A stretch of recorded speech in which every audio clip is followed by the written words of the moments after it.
다 찾으셨으면 저와 여러분이 한 절씩 교독하시고 마지막 14절 합독하도록 하겠습니다.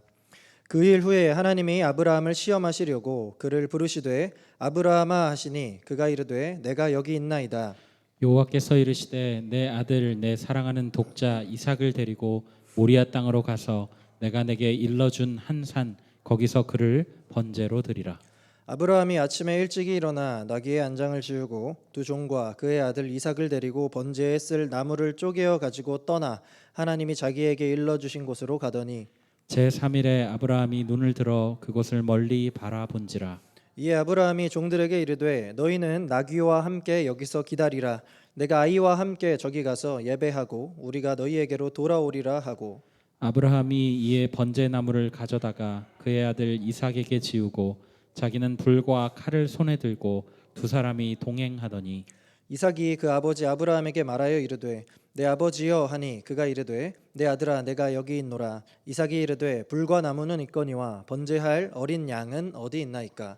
아브라함이 이르되 내 아들아 번제할 어린 양은 하나님이 자기를 위하여 친히 준비하시리라 하고 두 사람이 함께 나아가서 하나님이 그에게 일러주신 곳에 이른지라. 이에 아브라함이 그곳에 제단을 쌓고 나무를 버려놓고 그의 아들 이삭을 결박하여 제단 나무 위에 놓고 손을 내밀어 칼을 잡고 그 아들을 잡으려 하니 여호와의 사자가 하늘에서부터 그를 불러 이르시되 아브라함아 아브라함아 하시는지라. 아브라함이 이르되 내가 여기 있나이다 하매 사자가 이르시되 그 아이에게 내 손을 대지 말라. 그에게 아무 일도 하지 말라. 내가 내 아들 내 독자까지도 내게 아끼지 아니하였으니 내가 이제야 내가 하나님을 경외하는 줄을 아노라. 아브라함이 눈을 들어 살펴본즉 한 숫양이 뒤에 있는데 뿔이 수풀에 걸려 있는지라. 아브라함이 가서 그 숫양을 가져다가 아들을 대신하여 번제로 드렸더라.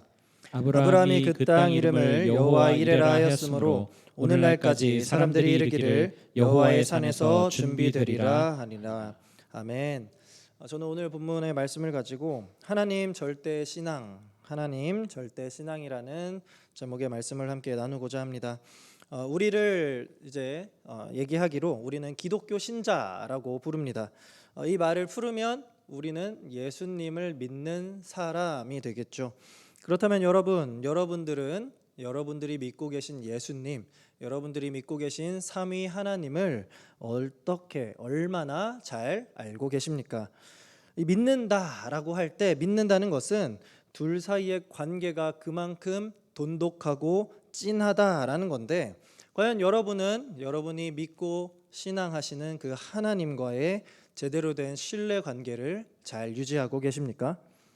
안타깝게도 스스로 기독교인이라고 부르는 많은 사람들이 상당수가 하나님을 전적으로 신뢰하고 이렇게 의지하는 것은 고사하고 하나님은 어떤 분이신지조차도 사람들에게 제대로 설명할 수 없는 이렇게 하나님에 대해서 한마디로 쉽게 정의할 수 없는 상태에 많이 있습니다. 그러다 보니까 우리가 복음을 전할 때 제대로 된 복음 전파를 하지 못하는 경우가 부지기수죠.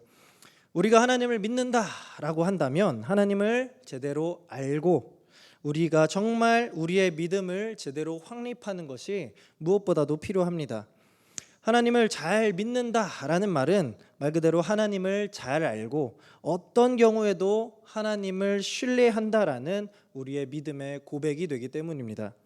그렇다면 우리는 어떻게 하면 하나님을 확실히 신뢰할 수 있을까요? 저는 이러한 관점에서 오늘 본문 이 하나님의 시험을 통해서 믿음이 성장하게 된 아브라함의 모습을 집중해서 조명해 보려고 합니다. 이를 통해서 우리가 단순히 하나님을 믿는다라고 말로만 하는 것이 아니라 정말로 우리의 삶에서 정말로 우리가 하나님을 전적으로 신뢰하는 자로서 우리의 믿음을 더욱 성장시킬 수 있는 귀하고 복된 시간 되기를 이 시간 소망합니다. 아브라함이라고 한다면 구약에서 또 이스라엘 역사에서 가장 중요한 인물이라고 불러도 과언이 아닐 겁니다.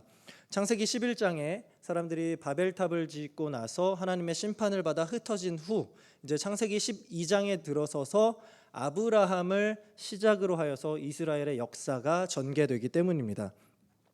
하나님께서 이제 하란 땅에 있는 아브라함을 부르셨죠. 12장 1절을 보면 1절과 2절에서 하나님께서 이렇게 말씀하십니다. 여호와께서 아브라함에게 이르시되 너는 너의 고향과 친척과 아버지의 집을 떠나 내가 내게 보여줄 땅으로 가라. 내가 너로 큰 민족을 이루고 내게 복을 주어 내 이름을 창대하게 하리니 너는 복이 될지라. 이 부르심을 시작으로 아브라함의 여정도 시작됩니다. 그리고 17장 9절에 이르러서 이렇게 말씀하시죠. 하나님이 이르시되 아니라 내 아내 사라가 내게 아들을 낳으리니 너는 그 이름을 이삭이라 하라. 내가 그와 내 언약을 세우리니 그의 후손에게 영원한 언약이 되리라. 그러면 이제 창세기를 읽는 독자로 하여금 아브라함의 이야기를 읽는 사람들은 이제 아브라함과 사라, 이 늙은 두 사람의 사이에서 이삭이 어떻게 태어날 것인가, 그리고 하나님이 이삭을 통해 어떻게 이스라엘의 역사를 전개해 나갈 것인가라는 이러한 기대감을 안게 됩니다. 그리고 창세기 21장에 이르러서 마침내 정말 바라던 이삭이 태어나게 되죠. 그러면 이제 우리의 생각은 그 다음으로 이삭을 통해 어떻게 이스라엘이 큰 민족으로 확장될까라는 관심을 쏠리게 됩니다. 그런데 바로 다음 장인 22장, 오늘 본문으로 이어지는 창세기 22장을 보면 대뜸 아브라함을 향한 하나님의 시험이 진행됩니다. 1절 말씀입니다. 그 일 후에 하나님이 아브라함을 시험하시려고 그를 부르시되 아브라함아 하시니 그가 이르되 내가 여기 있나이다. 하나님께서 아브라함을 시험하셨다라고 기록합니다. 시험이다라고 한다면 시험은 그것을 통과한 사람에게 어떠한 자격을 부여하게 되는 것을 말합니다. 반대로 말하자면 아직 그 시험을 통과하지 못한 사람은 그에 대한 어떠한 자격에 미달이 되거나 부족하다라는 것을 의미합니다. 그런데 하나님께서 지금 이 아브라함을 시험하셨다라는 것은 이 말 그대로 아브라함이 아직 하나님 보시기에 그의 믿음이 미달 상태다라는 것을 의미합니다. 아브라함의 믿음이 아마 이때 충만했다면 하나님께서 굳이 아브라함을 시험하실 필요가 없었을 테니까 말입니다. 성경에서 아브라함이라고 하면 그의 별칭은 너무나 유명하죠. 믿음의 조상입니다. 그러나 우리가 분명히 이 본문에서 짚고 넘어가야 할 것은 이 시험을 통과하기 전까지의 아브라함은 아직 우리에게 믿음의 조상이라고 불릴 만한 인물이 아니다라는 겁니다. 더 정확히 말하면 아브라함은 하나님을 믿기는 했지만 전적으로 100% 신뢰하지는 않은 상태였다는 겁니다. 우리는 그 근거를 오늘 본문 12절에서 찾을 수 있는데요. 아브라함이 하나님의 시험을 통과한 이후에야 하나님께서 내가 이제야 네가 하나님을 경외하는 줄을 알겠노라 라고 하셨습니다. 이 말씀인즉슨 그 전까지의 아브라함이 온전하게 하나님을 경외하지는 못했다. 아브라함의 믿음이 온전하지는 못했다는 것을 의미합니다. 하나님은 아브라함을 부르시는 그 순간부터 아브라함을 통해서 큰 민족을 이루시겠다고 약속하셨죠. 즉 이 아브라함의 시작은 하나님의 약속과 동시에 시작되었습니다.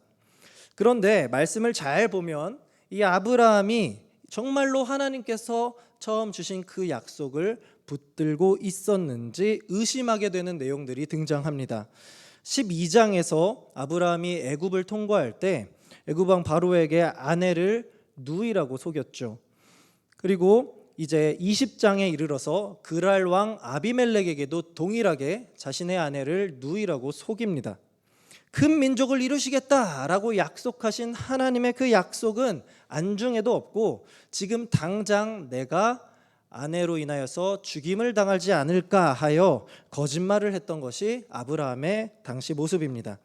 또한 아브라함은 자신과 사라가 늙었다라는 그 현실을 더 신경 쓰다가 신실하신 하나님을 기대하지 않고 그의 여종 하갈과 동침하여 이스마엘이라는 아들을 낳는 그러한 불순종의 죄를 범하고 맙니다. 이러한 아브라함의 행동들을 우리가 잘 살펴보면 아브라함은 본토 친척 아비의 집을 떠나서 약속의 땅 가나안 땅으로 가면 이제 하나님께서 너의 이름을 크게 하고 너로 인하여 큰 민족을 만들어주고 복의 근원이 될 거다라고 말씀하셨던 그 하나님의 부르심과 약속에 대해서 아브라함이 제대로 알지 못하고 오해하고 있었다라는 것을 우리는 알 수 있습니다.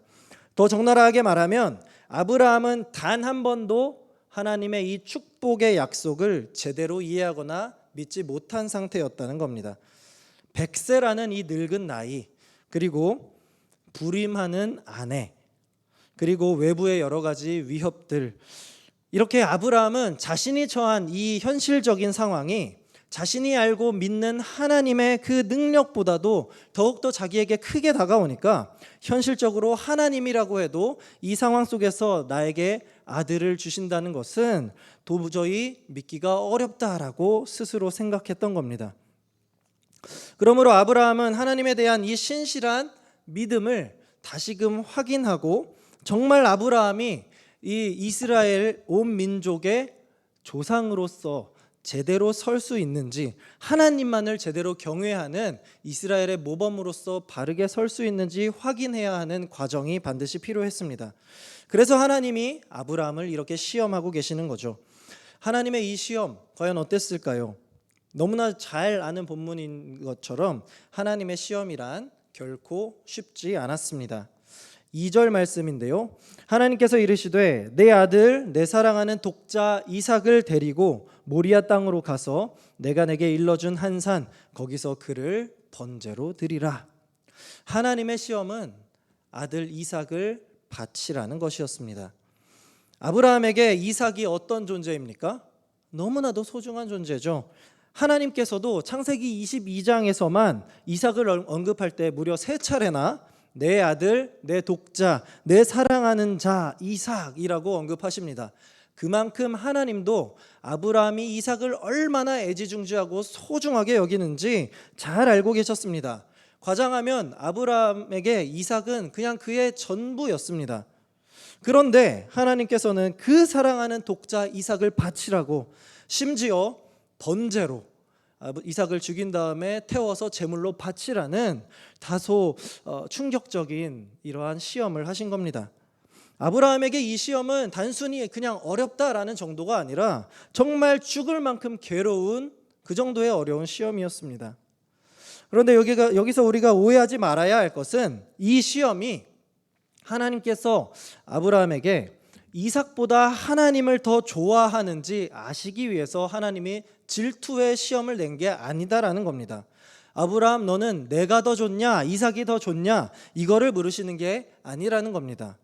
또한 이 시험은 아브라함이 이제 가장 소중한 이삭을 바쳤던 것처럼 우리 역시 하나님께 우리의 가장 소중한 것을 바쳐야 한다, 이것도 아닙니다.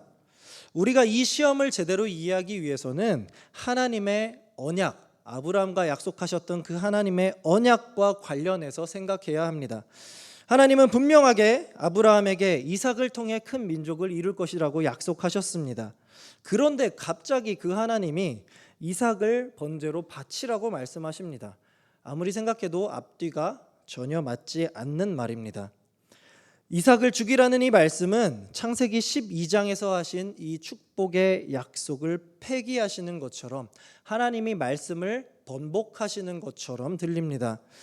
아버지로서 인간적인 마음으로는 하나님이 정말 너무하신 것 같다는 생각도 듭니다. 지금까지 하신 약속은 다 어떻게 하시고 이제 와서 내 손으로 사랑하는 아들을 죽이게 하시는가? 도저히 이해할 수가 없는 상황입니다. 그런데 여러분, 바로 이러한 아브라함이 가진 아이러니한 고민이 바로 이번 시험의 요점이 됩니다. 왜인 줄 아십니까? 제가 힌트를 하나 드리자면 하나님은 이삭을 바치라고 말씀은 하셨지만 단 한 번도 아브라함에게 내가 너에게 한 약속을 깨뜨리겠다라고 하신 적은 없으시다는 겁니다. 하나님이 어떤 분이십니까? 혹시 여러분들에게는 하나님이 어떤 분이십니까?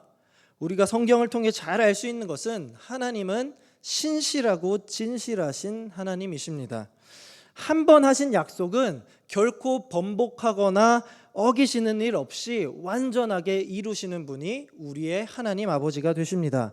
아브라함도 이것을 잘 알고 있습니다. 그렇기 때문에 아브라함이 지금 고뇌하고 있는 겁니다. 우리의 거룩한 상상력을 동원하자면 아브라함은 하나님의 말씀을 듣고 우리가 생각하는 것 이상으로 괴로워하고 혼란스러웠을 겁니다. 하나님은 도대체 왜 아들 이삭을 바치라고 하시는가?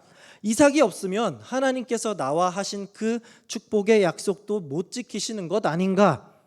하나님은 약속을 반드시 지키시는 분이라는 거 알겠는데 도대체 왜 이런 명령을 하시는 것인가? 이렇게 우리의 인간적인 관점에서는 도저히 이해할 수 없는 이러한 고민의 때가 바로 아브라함의 믿음이 성장하게 되는 순간이 됩니다. 3절과 4절 말씀 우리 다 함께 읽어보도록 하겠습니다. 시작. 아브라함이 아침에 일찍이 일어나 나귀의 안장을 지우고 두 종과 그의 아들 이삭을 데리고 번제에 쓸 나무를 쪼개어 가지고 떠나 하나님이 자기에게 일러주신 곳으로 가더니 제3일에 아브라함이 눈을 들어 그곳을 멀리 바라본지라. 이제 아브라함은 혼란한 마음을 뒤로 한 채 이 3절의 말씀을 보시면 아침에 일찍이 일어나 하나님 말씀대로 이삭을 데리고 모리아 땅으로 갔습니다. 그저 아브라함은 묵묵하게 하나님 말씀에 순종하는 길을 먼저 택하고 있습니다. 아브라함이 이삭과 함께 간 시간이 4절 말씀에 제3일째라고 합니다. 3일 동안 함께 모리아 땅으로 갔던 거죠. 그 3일의 시간 동안 아버지 된 아브라함의 이 마음이 얼마나 괴로웠겠습니까? 자기가 너무 사랑하는 이 아들을 바치러 죽이러 가야 하는 고난의 길이었습니다. 우리가 감히 상상할 수 없겠죠. 그러면 이제 아브라함은 이 생각을 넘어서 이러한 고민을 하는 겁니다. 도대체 하나님의 뜻은 무엇인가? 도대체 하나님은 왜 이런 명령을 내리셨는가? 내가 정말 내 손으로 아들을 죽여야만 하는 것인가? 아마도 이렇게 고민을 하면서 하나님의 뜻을 조금이라도 깨닫고자 노력했을 겁니다. 그러나 그 괴로운 순간에도 우리가 분명히 봐야 할 것은 성경 어디에도 아브라함이 하나님을 원망했다는 것은 단 한 군데도 기록되어 있지 않습니다. 마침내 아브라함은 모리아 땅 하나님이 일러주신 곳에 이르러서 그곳에 제단을 쌓고 아들을 결박했습니다. 그리고 10절에 보시면 손을 내밀어 칼을 잡고 그 아들을 잡으려고 했습니다. 하나님의 명령에 순종할지 아니면 거부할지 이 두 가지 선택 사항에서 아브라함은 하나님의 말씀에 담대히 순종하는 길을 택한 겁니다. 과거의 아브라함을 우리가 생각해 볼까요? 과거라면 아마 아브라함은 이런 상황에서 도망했을 겁니다. 아내를 누이라고 속이고 도망가고 아내 대신에 여종 하갈을 취하여서 다른 아들을 낳으면서 하나님의 명령에서 더 멀어지고 그랬던 아브라함이라면 이삭을 죽이라는 이 가장 어려운 시험 앞에서 분명히 하나님을 도망하고 오히려 아들을 살리는 선택을 했을 겁니다. 그러나 놀랍게도 아브라함은 이 시험을 통해 변화되는 모습을 보여줍니다. 묵묵히 하나님 말씀에 순종하는 길을 택한 겁니다. 왜냐하면 아브라함은 하나님이 이것으로 끝낼 뿐이 아니다라는 것을 알고 믿고 있었기 때문입니다. 우리 다 함께 5절 말씀을 주목해서 읽어보도록 하겠습니다. 이에 시작. 이에 아브라함이 종들에게 이르되 너희는 나귀와 함께 여기서 기다리라. 내가 아이와 함께 저기 가서 예배하고 우리가 너희에게로 돌아오리라 하고 아브라함이 이제 모리아 땅에 왔을 때 아브라함은 함께 왔던 종들을 그곳에 다 남겨두고 이삭만 데리고 이제 하나님이 지정하신 장소로 가게 됩니다. 그런데 바로 그때 아브라함이 종들에게 이렇게 말한 겁니다. 내가 아이와 함께 가서 예배하고 우리가 너희에게로 돌아오리라. 아브라함은 자기만 돌아오겠다라고 말한 것이 아니라 이삭과 함께 우리가 돌아오겠다라고 분명하게 말했습니다. 즉 아브라함은 이 일을 마친 뒤에 이삭이 살아있을 것이다 라는 확신에 차 있었다는 말입니다. 이에 대해서 히브리서 기자는 11장에서 이렇게 증언하는데요. 한번 들어보십시오. 아브라함은 시험을 받을 때에 믿음으로 이삭을 드렸으니 그는 약속들을 받은 자로 돼 그 외아들을 드렸느니라. 그에게 이미 말씀하시기를 내 자손이라 칭할 자는 이삭으로 말미암으리라 하셨으니 그가 하나님이 능히 이삭을 죽은 자 가운데서 다시 살리실 줄로 생각한지라. 비유컨대 그를 죽은 자 가운데서 도로 받은 것이니라. 아멘. 아브라함은 시험을 받을 때에 믿음으로 이삭을 드렸다고 히브리서 저자가 증언합니다. 그리고 아브라함은 하나님의 명령에 따라 이삭을 죽인다 하더라도 하나님께서 능히 이삭을 죽은 자 가운데서 다시 살리실 것이라 생각했다라고 증언하고 있습니다. 더 정확히 말하자면 아브라함은 내가 지금 당장 이삭을 죽인다 하더라도 하나님께서는 어떻게든, 내가 알지 못하는 방법이겠지만 어떻게든 이삭을 살리셔서 이삭을 통해 나에게 약속한 그 축복을, 큰 민족을 이루겠다는 약속을 반드시 성취하실 것이라는 확신이 있었던 겁니다. 그리고 그 믿음을 보였을 때 하나님께서 아브라함에게 즉각적인 응답을 나타내십니다. 11절과 12절 말씀 우리 다 함께 봉독하도록 하겠습니다. 여호와의 사자가 하늘에서부터 그를 불러 이르시되 아브라함아 아브라함아 하시는지라. 아브라함이 이르되 내가 여기 있나이다 하매 사자가 이르시되 그 아이에게 내 손을 대지 말라. 그에게 아무 일도 하지 말라. 내가 내 아들 내 독자까지도 내게 아끼지 아니하였으니 내가 이제야 내가 하나님을 경외하는 줄을 아노라. 아멘. 아브라함이 이삭을 죽이려고 한 그 순간에 하나님은 당신의 사자를 통하여서 아브라함아 아브라함아 라고 급히 부르시고 아브라함을 멈추십니다. 이것은 아브라함이 하나님의 시험을 합격했다는 합격 통보였습니다. 창세기 12장에서 처음에 아브라함을 부르실 때 그 하나님의 말씀을 듣고 하란을 떠날 때부터, 그리고 이삭을 낳는 창세기 21장에 이르기까지 그의 기업을 이을 자손에 대한 하나님의 그 약속을 제대로 이해하지 못하고 있었던 아브라함이 이제는 이삭을 바치라는 그 어려운 시험을 통과함으로써 하나님께로부터 내가 이제야 하나님을 경외하는 줄을 내가 아노라라는 믿음을 인정받을 수 있었습니다. 더 이상 아브라함은 하나님을 잘못 알고 잘못 믿는 부족한 믿음의 소유자가 아니었습니다. 이제 아브라함에게는 하나님이라면 무슨 일이 있어도 당신의 약속을 신실하게 이루시는 분이라는 하나님에 대한 절대적인 경외심이 확고하게 그 안에 생긴 겁니다. 실제로 아브라함이 이런 믿음을 가지고 난 이후에 아브라함은 단 한 번도 그의 삶에서 어떠한 방해 요소 없이 형통한 삶을 살게 됩니다. 아브라함이 이렇게 삶의 고백으로 믿음을 나타낼 때 하나님은 시험을 통과한 아브라함에게 숯불에 뿌리 걸린 숫양을 준비해 주셨습니다. 아브라함이 이삭을 묻기도 전에 이제 이 타이밍을 한번 보시면 아브라함이 이삭을 이렇게 묻기 전에 양이 등장한 것도 아니고요. 아브라함이 이삭을 죽이고 나서 등장한 것도 아니라 죽이려는 그 찰나의 타이밍에 아주 적재적소한 순간에 하나님께서 그 아들 이삭을 대신할 희생양을 바로 앞에 대신 준비해 두셨던 겁니다. 이로써 아브라함과 이삭이 치러야 할 그 대가까지도 하나님께서 친히 치르시는, 모두 해결해 주시는 모습을 보이셨습니다. 이처럼 우리 하나님은요, 우리의 이 온전한 믿음을 우리의 의로 여겨주시고 우리의 삶의 문제까지도 모두 다 해결해 주시는 하나님이 되십니다. 믿음이야말로 하나님께서 우리에게 원하시는 가장 귀한 우리 신앙의 열매요, 기쁨의 근원이 된다는 것을 우리는 기억해야 합니다. 우리 교회 슬로건, 너무나도 좋은 슬로건이죠. 하나님을 기쁘시게, 사람을 행복하게. 이 삶을 우리가 살기 위해 노력하고 있지 않습니까? 그런데 우리가 이 삶을 살기 위해 가장 필요한 것은 하나님을 전적으로 신뢰하고 경외하는 하나님을 향한 절대 신앙, 절대 믿음이라는 것을 우리는 기억해야 합니다. 히브리서 11장 8절 말씀입니다. 믿음이 없이는 하나님을 기쁘시게 하지 못하나니 하나님께 나아가는 자는 반드시 그가 계신 것과 또한 그가 자기를 찾는 자들에게 상 주시는 이심을 믿어야 할지니라. 믿음이 없이는 우리는 결코 하나님을 기쁘시게 할 수 없습니다.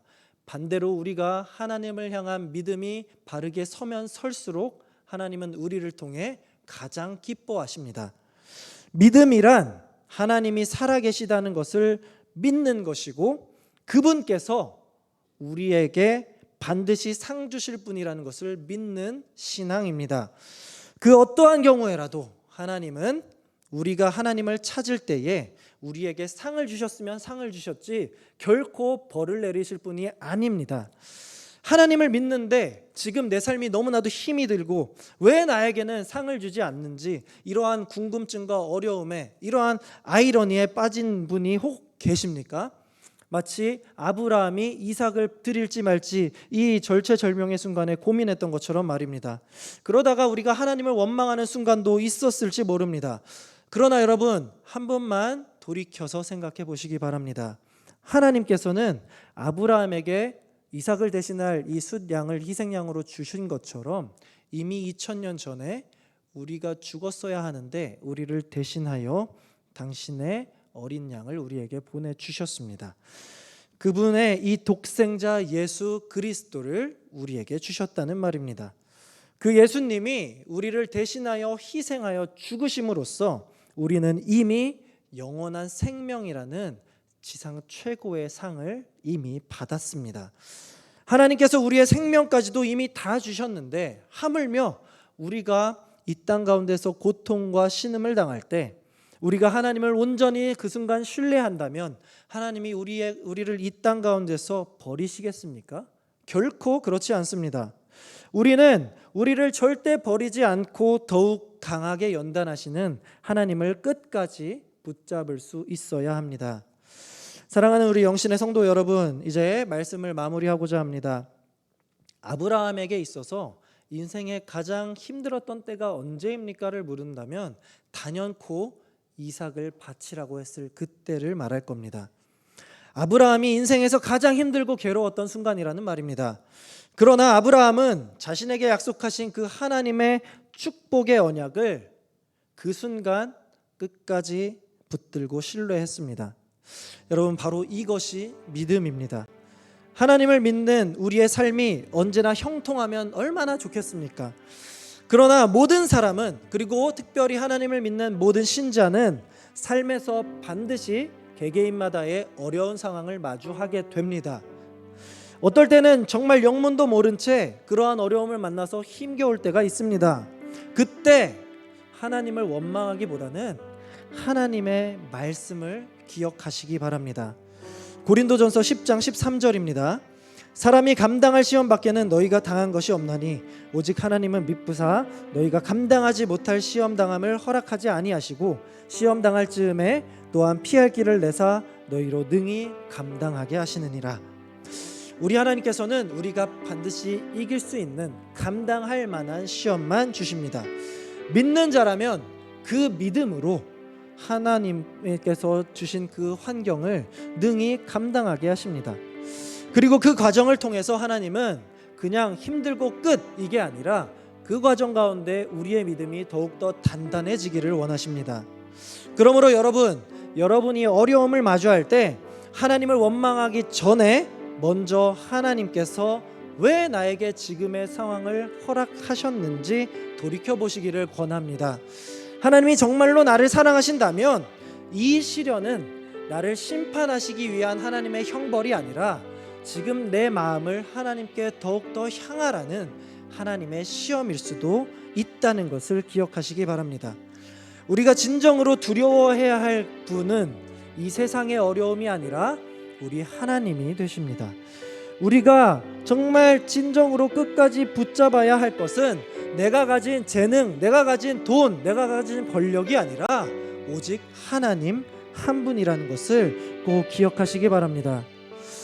마음이 괴롭고 힘들더라도 믿음과 현실의 갈등 속에서 하나님을 신뢰하면서 현실보다 믿음을 선택해 보십시오. 바로 그때 하나님은 이 우리의 믿음을 성장시켜 주시고 그 믿음으로 말미암아 우리가 처한 상황까지도 통과하도록 그 시험을 잘 견디고 통과하도록 이끌어 주실 것임을 저는 확신합니다. 이러한 확신을 가지시고 오직 하나님 한 분만을 경외하는 절대 신앙을 가진 우리 모든 영신의 성도님들 되시기를 우리 주님의 이름으로 간절히 소망합니다. 아멘. 우리 이 시간 믿음이 없이는 함께 찬양하며 나아가겠습니다.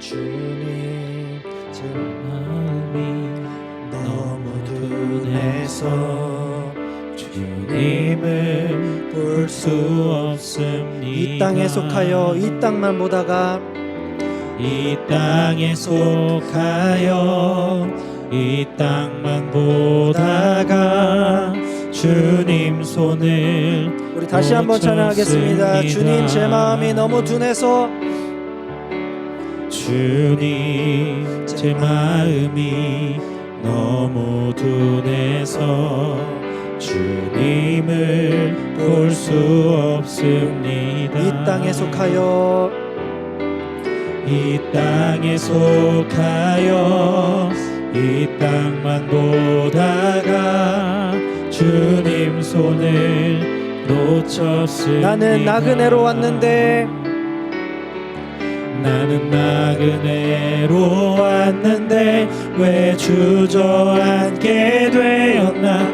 나는 정직인데 언제부터 내 삶의 주인이 되어버렸나. 믿음이 없이는 기쁘시게 못하나니 믿음이 없이는 기쁘시게 못하나니 고된 수고도 헛될 뿐이라.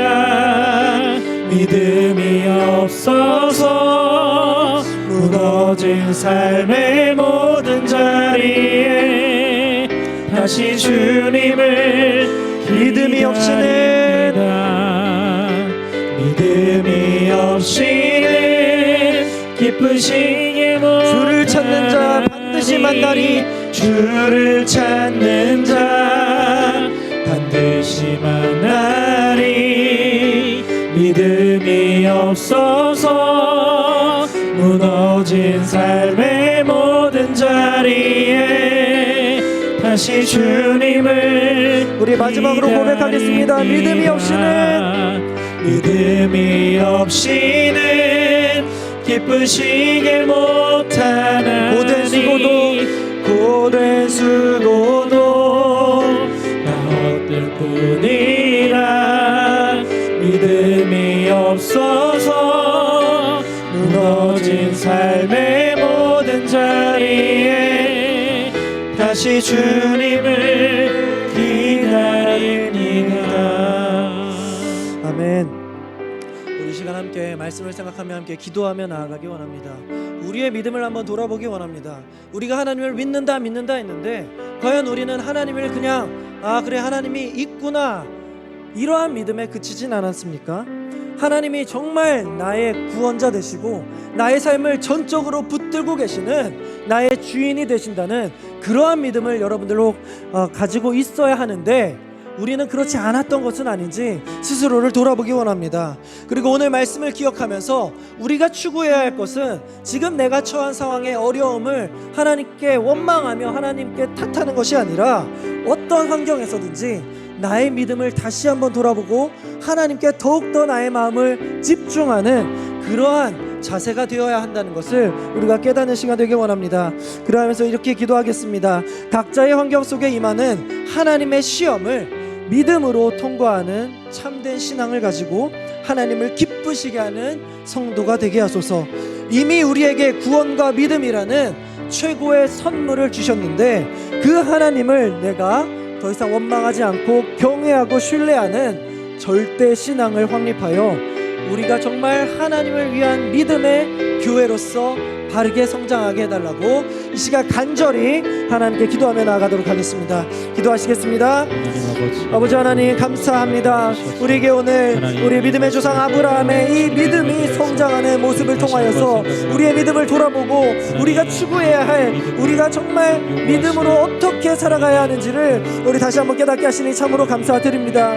아버지 하나님, 우리는 각자의 처한 상황 속에서 남들과 비교하며 나의 삶을 오히려 비루하게 만들고 하나님을 원망하며 살았진 않았는지 이 시간 한번 돌아보기 원합니다. 아버지 하나님, 우리가 정말 이 힘든 상황, 우리의 고난과 시련의 상황 속에서 정말 하나님을 원망하기만 했던 것 하나님 이 시간 용서하여 주시고, 아버지 하나님 이 모든 과정을 통하여 우리를 더욱더 연단하시고 하나님의 자녀로서 키워가시는 이 하나님의 놀라운 뜻 가운데 우리가 바로 서기 원하오니 하나님 우리를 붙잡아 주시고 하나님 이 우리가 시험을 다른 것들로 아닌 오직 하나님을 신뢰하는 믿음으로 통과하는 참된 믿음의 신자가 될 수 있도록 하나님 우리와 함께하여 주시옵소서. 우리의 삶의 목적이 하나님의 기쁘시게 하는 하나님의 영광이 되길 원하옵니다. 하나님 우리를 붙잡아 주시고 아버지 하나님 우리가 정말 하나님을 바라보고 하나님만 붙잡는 믿음의 자녀들 되게 하여 주시옵소서. 우리가 바란 것이 없습니까? 우리가 하나님께 받은 것이 없습니까? 그렇지 않습니다. 하나님은 우리에게 이미